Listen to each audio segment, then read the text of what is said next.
Hi guys, this is just gonna be another quick movie. This is Flatwater back.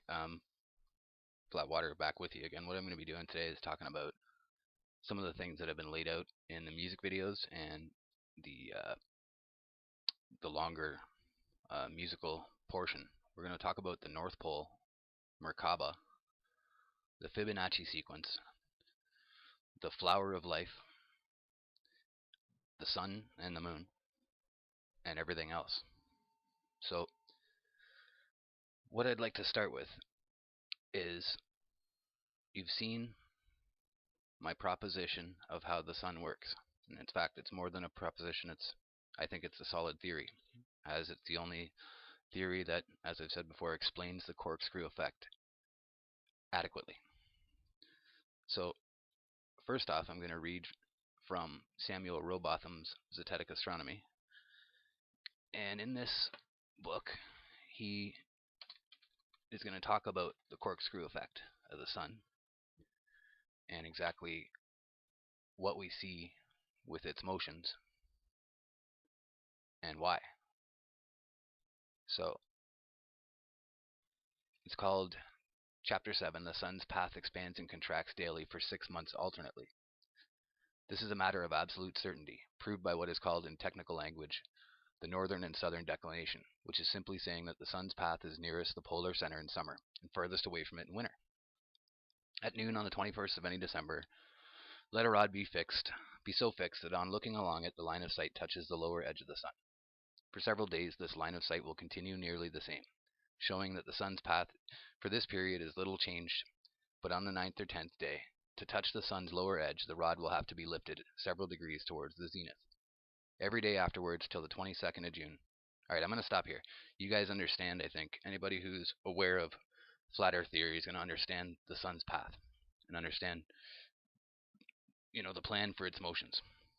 So the part that I want to focus on here of what Mr. Rowbotham is saying is at the very bottom, and I quote, that such is the sun's annual course is demonstrable by actual observation. But if it is asked why it traverses such a peculiarly concentric path, no practical answer can be given, and no theory or speculation can be tolerated.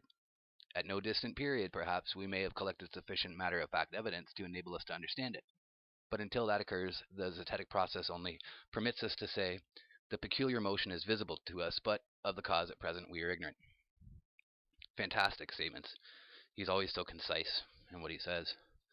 You can tell that he really sat down and spent some serious time on the Zetetic Astronomy, that book. I'd imagine it was at least 20 years just writing the thing. Just guessing anyways. So the point here is that he and nobody can speculate about what's causing that motion.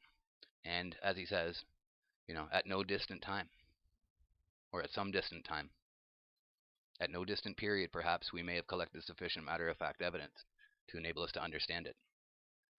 So it's true that according to the zetetic process, I've never been to the North Pole. I've never seen any type of antipode or any type of energy source there, but from the discussions that we had earlier and the information that I've laid out herein, you can see that there's more going on at the North Pole, and that in fact it is the center of the Earth, it is the Earth's core, and therefore it is the Earth's heart chakra, which makes it akin to the flower of life, the lotus, the heart of the Earth. And so, using the zetetic process, we can make the reasonable conclusion, we can draw the reasonable conclusion that there is some source of magnetic energy at the Earth's center, some sort of a vortex, which is causing the sun and moon to spin around it in very intricate, and all the planets as well, in very intricate patterns. So, pardon me that I sound excited, but this is something that I've been building on this theory for some time, and I see people are coming up on it. And so, before I make a full-length movie, I just want to drop the idea that the Earth's center at the North Pole is the center heart of the Earth, the Merkaba, if you will. And this is what all the symbolism is of the Merkaba everywhere. That's why in tools videos, you've seen it earlier. It probably is what I just played before I'm talking now. So you can see the symbolism of the Merkaba everywhere, and how they're showing us over and over through every type of imagery that this is the reality that you live in. And so, more to that, we know now, you can see that living in the flat earth, you are living in a gigantic zodiacal clock. And therefore, this makes numerology, astrology, tarot, and the zodiac signs real. And it makes their power real. And it makes their influence upon us real. And so what we see is that as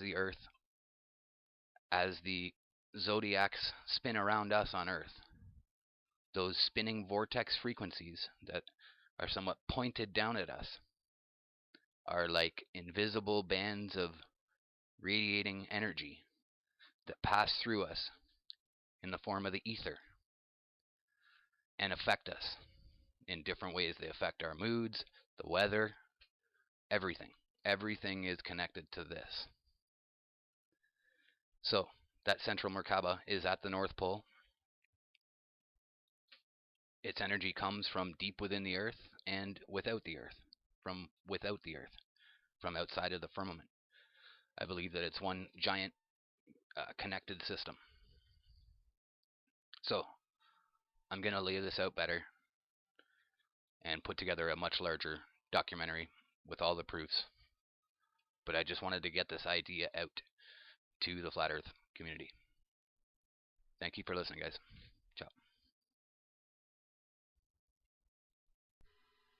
Okay, so being that we are zetetic scientists now, we don't jump to these conclusions without some sort of a reasonable reason, some sort of a reasonable explanation to believe those things. We want to see proof or see evidence that would lead us to believe such a thing. So we're talking about the Merkaba and the heart chakra of the earth, and the energy focal point of the earth being the North Pole, being that it is pumping out an invisible energy source up into a reflector of some sort, which is beaming that energy then in the form of visible light out to the inside of the dome. And that this motion is the perfect motion to describe the corkscrew motion, being that the reflector, the angle of incident and refraction on the reflector would only need to be modified by the slightest amount in order to account for the changes that we see between summer and winter in the sun's path. So the evidence, we're looking for any type of evidence about this. So we can go back to any religion, particularly any Eastern religion, in Tibet, the monks, in India, in any mystic Eastern religion. They're going to show you the flat earth, the Merkaba, and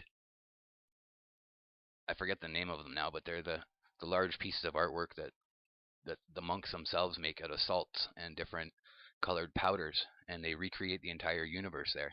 And you guys have probably seen this stuff through Eric Dubé's one movie about ancient flat earth beliefs. And so flat earth has been the central belief of all cultures around the world. In fact, it is their central belief because it's the truth.